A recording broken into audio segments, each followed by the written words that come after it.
이 교회 설교에서도 다른 예수가 참 많이 소개가 되고 있죠.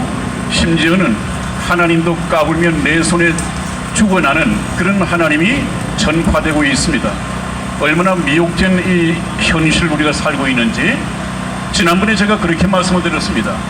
에덴 동산을 통해서 나타내신 하나님께서는 참 외로우신 하나님이시다.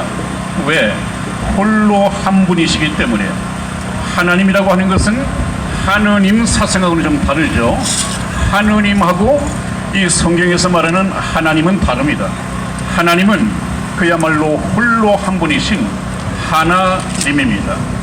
하나님이라고 한다면 그분 하나님의 속성은 하나님은 사랑이시라 그렇게 되어 있습니다. 사랑을 가지신 하나님이 홀로 한 분이시기 때문에 얼마나 외롭겠습니까?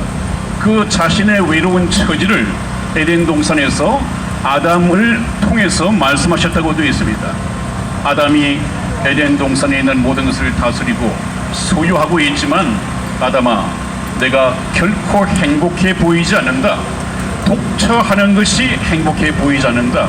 그 얘기는 아담을 만드신 하나님 자신의 처지를 아담을 통해서 말씀하고 계십니다. 그래서 하나님께서는 이 자기의 사랑의 짝을 만드시기 위해서 사람을 자기 형상대로 지어 만드셨습니다. 그래서 저번에도 말씀을 드렸습니다마는 일방적으로 흙으로 빚어 만들어진 이 아담은 그야말로 하나의 피조물에 불과했습니다. 우리 과학적으로 말하면 로봇과 같단 말이죠. 로봇.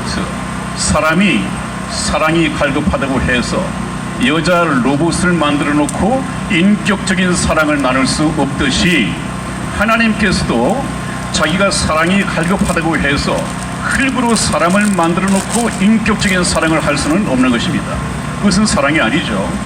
그래서 하나님께서는 아담을 만드시고 아담으로 하여금 하나님과 꼭 같은 인격을 가진, 하나님과 꼭 같은 신격을 가진, 하나님과 꼭 같은 존재를 만드시기 위해서 하나의 시험 과정을 두셨습니다.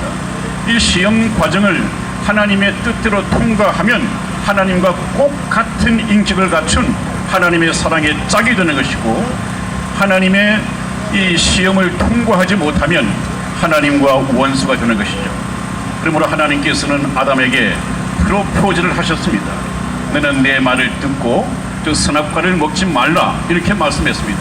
선악과를 먹지 않는 것은 하나님을 사랑하는 것이고 하나님을 믿는 것이고, 하나님의 말씀을 불순종하는 것은 하나님을 믿지 않는다. 하나님을 믿지 않으면 하나님의 프로포즈를 거둬차는 것으로 우리가 해석을 해야 됩니다.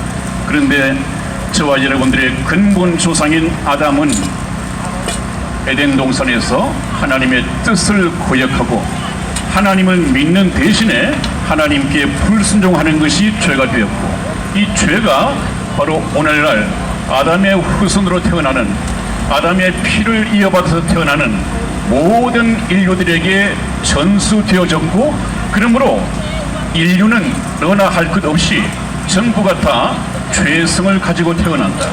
여러분들 이 중에 죄를 짓지 아니하시는 분이 있습니까? 전부 다 죄를 짓습니다. 전부 다 죄를 짓는다고 하는 것은 우리 모두는 아담의 혈통을 이어받아서 태어났다. 우리가 하나님 앞에 죄를 범해서 죄인이 된 것이 아니라 저와 여러분들은 이미 태어날 때부터 아담의 피를 이어받아서 태어났기 때문에 죄를 지을 수밖에 없는 죄인으로 태어난다고 말씀을 하셨습니다. 하나님께서는 이것을 불쌍히 여기시고 이제 하나님께서 저와 여러분들을 구원하시기를 원하셨습니다. 그래서 6,000년 전에 에덴 동산에, 제가 지금 에덴 동산에 대해서 제 세 번째 말씀을 나누고 있는데, 하나님께서 먹지 말라 하는 선악과를 따먹었습니다. 이것이 범죄가 되었습니다. 그 다음에 하나님께서는 오늘 드리고자 하는 말씀, 시간 관계상 드리고자 하는 말씀이 바로 하나님께서 이미 선악과를 따먹고 범죄한 아담과 하와가 어땠습니까?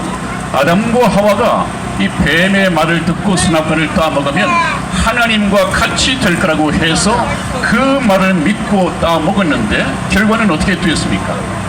하나님과 같이 된 것이 아니라 눈이 밝아져서 자기들이 홀랑 벗고 살았는데, 에덴 동산에서는 옷을 입지 않았습니다.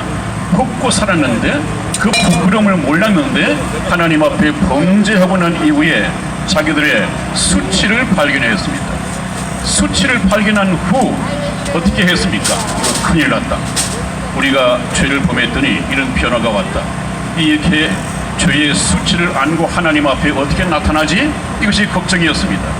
여러분, 이 말씀을 잘 들으셔야 됩니다. 그래서 아담과 하와가 인간적인 지혜, 인간적인 꾀를 내어 가지고 그 주변에서 구할 수 있는 무화과 잎을 엮어서 치마를 입었습니다. 아담도 하와도. 그렇다면 이 죄의 수치를 가리고 하나님 앞에 나타나면 감쪽같이 아무 일이 없었던 것처럼 나타날 수 있을 것이다, 이렇게 생각을 했습니다. 그런데 마침 하나님께서 저녁에 날이 서늘해질 때 찾아오셨습니다. 아담의 이름을 부르시면서 아담아, 내가 어디 있느냐 하고 찾으셨습니다. 그랬더니 아담과 하와가 하나님의 말씀을 듣고 두려운 나머지 동산 나무 사이에 숨었더라, 그렇게 되어 있습니다. 그래서 숨었는데 왜 숨었느냐? 우리가 벗었으므로 두려워하여 숨었나이다 그랬습니다. 여러분, 지금 아담과 하와가 벗고 있습니까? 입고 있습니까? 입고 있습니다. 자기들이 만든, 자기들의 아이디어로 만든 이 무화과 잎으로 만든 치마 옷을 입고 있습니다. 그런데 하나님을 만나기 전에는 이것이 구원의 옷이 될 것이다, 이것을 입고 하나님 앞에 나가면 될 것이다 생각했는데 막상 하나님을 만나고 보니까 이것은 옷이 될 수 없구나, 이것을 고백할 수밖에 없었습니다. 그래서 입고 있으면서 우리가 벗었으므로 두려워하여 숨었나이다 그랬습니다. 그리고 난 후에 하나님께서는 아담과 하와를 불러내시고 무화과로 지들이 인간적인 생각으로 만들어 입은 이 무화과 치마 옷을 벗겨버리고 하나님께서 얼마 후에 가죽 옷을 준비해 오셨습니다. 여러분, 이 말씀도 잘 들으셔야 됩니다. 가죽 옷을 지어 입히시니라, 그렇게 되어 있습니다. 아담과 하와가 자기들이 만들어 입었던 무화과 치마 옷을 벗겨버리고 이제는 하나님께서 하나님의 생각으로 하나님께서 옷을 지어 왔는데 그것은 가죽 옷이었습니다. 가죽 옷은 하나님께서 친히 지어주신 구원의 옷입니다. 왜 구원의 옷이 될 수 있느냐? 이것을 우리가 잘 알아야만이 저와 여러분들이 예수님을 믿는 것이 무엇이며 예수님을 믿고 구원받는 것이 무엇인지 이것을 정확하게 알 수가 있습니다. 하나님께서 가죽 옷을 지어 입히셨다? 그러면 에덴 동산에서 가죽 원단을 구하셔야 되는데 가죽 원단을 구하시기까지 어떤 일이 있었을까요? 하나님께서는 에덴 동산에 있는 죄 없는 어떤 짐승을 잡아서 피 흘려 죽이고 그 짐승의 가죽을 벗겨서 그 옷으로 죄를 범한 아담의 죄를 가리우는, 죄의 수치를 가리우는 구원의 옷을 지어 만들었습니다. 여기에 엄청난 비밀이 있습니다, 여러분. 이것은 하나님의 생각입니다. 하나님께서 예비하신 것입니다.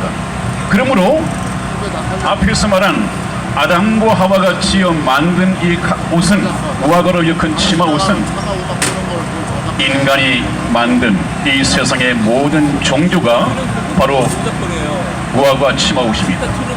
지금 불교다, 천주교다, 뭐다 하는 이 종교들이 많이 있습니다만은 이 종교를 믿는 사람들은 나름대로 우리가 지금 내가 믿는 이 종교를 잘 믿으면 하나님을 만나서 천국에 들어가겠지, 지금 그렇게들 생각을 하고 있단 말이에요. 이 세상에 많은 종교가 있지만 종교마다 전부 다 구원의 길이 있다고 믿고 있습니다. 지금은 그런데 만일에 그 사람이 죽어서 이 육체를 벗어난 이 영혼이 간다면 불교를 믿는다고 해서 부처님 앞에 가는 것이 아니거든요. 내가 믿는 우리 종교의 교주나 그 신에게 가는 것이 아니거든요. 성경 말씀을 보면 우리가 죽으면 흙으로 지음을 받은 이 육체는 흙은 여전히 땅으로 돌아가고 하나님께서 육체 속에 넣어두신 이 영혼은 하나님께로 돌아간다고 되어 있습니다. 그러면 어떻겠습니까? 부처를 믿고 천국 가는 줄 알았는데 막상 죽어서 영혼이 육체를 빠져나와서 보니까 부처님 앞으로 가는 것이 아니라 하나님 앞으로 가게 되어 있다. 이거 어떻게 되겠습니까? 이것이 바로 아이고 나는 이 세상을 살 때 불교를 믿으면 천주교를 믿으면 죽어서 천국 가는 줄 알았는데 지금 부처님 앞이 아니라 기독교의 하나님 앞으로 와 있구나. 이것이 바로 무아가 오십니다. 여러분, 무아가 오십니다. 이 종교를 가지고는 하나님 앞에 갈 수가 없단 말이죠. 그래서 하나님께서는 이제 죄를 범한 아담과 하와의 이 후예들이 죄인임에도 불구하고 하나님께 천국으로 오기 위해서는 반드시 피 흘림이 있어야 한다 하는 것입니다. 그래서 성경 말씀에서는 피 흘림이 없은즉 죄 사함이 없느니라 그렇게 되어 있죠. 그 법을 만드시기 위해서 하나님께서는 에덴 동산에서 죄의 수치를 가리우기 위하여 바로 이름 없는 죄 없는 짐승을 잡고 피를 흘려서 가죽을 벗겨내서 입혀주었습니다. 이것은 먼 훗날에 그 에덴 동산에서 죄 없는 짐승이 죄인을 대신해서 죽었습니다. 그 죄 없이 인간의 죄를 덮어주기 위해서 죽은 그 어린 양. 이제 성경이 진행되면서 그것이 양이라는 것이 나옵니다. 이 양이 나중에 누구를 가리키느냐? 여러분, 2000년 전에 갈보리 십자가상에서 이 세상의 모든 인류, 아담의 모든 후손들을 구원하기 위해서 죄짐을 짊어지고 저와 여러분 대신 십자가상에서 피 흘려 죽은 하나님의 어린 양 되시는 예수 그리스도를 가리키는 것입니다. 그래서 저와 여러분들이 지금 비록 죄인의 몸으로 태어났지만 하나님 나라에 들어가기 위해서는 세례 요한이 말한 것처럼 보라 세상 죄를 지고 가는 하나님의 어린 양이로다. 그 어린 양이 누굽니까? 바로 예수 그리스도이십니다. 그래서 우리가 예수 그리스도의 피 없이는 그 누구도 천국에 갈 수 있는 길이 없다. 그런데 오늘날 어떻습니까? 천주교, 다음 시간에 말씀을 드려야겠네요. 천주교 여기서 벗어나 있습니다. WCC에 가입된 교회 이 길에서 벗어나 있습니다. WEA에 소속된 교회 여기서 벗어나 있습니다. 그렇기 때문에 제가 이 귀한 자리에서 여러분들 좀 따분하다고 생각할지 모르지만은 이 복음을 말씀드리고 있는 것입니다. 우리가 에덴 동산에서 참된 하나님 앞으로 오실 보내신 자 예수 그리스도를 알지 못하면 인류 역사, 글로벌리스트, 일루미나티 이런 것을 이해를 할 수가 없습니다. 트럼프 대통령이 글로벌리스트와 저렇게 싸우면서 왜 그렇게 핍박을 받고 탄핵에 시달리는지, 우리나라의 박근혜 대통령은 아무 죄 없으면서 왜 그렇게 죄를 뒤집어 쓰고 탄핵당할 수밖에 없었는가? 그 탄핵을 시킨 존재들은 누구인가? 여러분들, 이제 미국의 민주당과 우리나라의 더불어민주당 이들의 정책하는 말들을 한번 비교해 보십시오. 꼭 같습니다. 민주당은 미국의 민주당이나 우리나라의 민주당이나 꼭 같습니다. 단순히 우리 문재인은 종놈이고 또 북한의 김정은은 작은 놈이고 중국의 시진핑은 큰 놈이고 이런 순서가 아니고요. 중국 배후에는 이미 다 트럼프 시대를 통해서 드러났지만 글로벌 리스트라고 하는 이 세계 정부 조직이 들어서 있습니다. 우리가 이것을 성경을 통해서 알지 못하면 역사를 이해를 할 수가 없습니다. 역사를 계획하신 분도 하나님이시고 역사를 경영하신 분도 하나님이시고, 그래서 우리는 하나님께서 하시는 일은 하나님께서 기록해 놓으신 성경 말씀을 통해서 해석하지 않으면 알 길이 없습니다. 그래서 제가 앞으로 글로벌 리스트, 앞으로 되어질 일, 우리나라 장래 일을 얘기하기 위해서 에덴 동산에서 참 하나님을 소개시켜 드리고 여기에서 계속 머물러 있을 것이 아니라 이 말씀이 끝나는 대로 다시 우리 정치 현실로 돌아갈 것입니다. 그래서 하나님께서 말씀하신 우리나라의 운명과 이 세계는 앞으로 어떻게 될 것인가 하는 것을 성경을 가지고 말씀을 드릴 것입니다. 많이 기대해 주십시오. 시간이 좀 오버되었습니다. 다음 주에 뵙겠습니다. 아,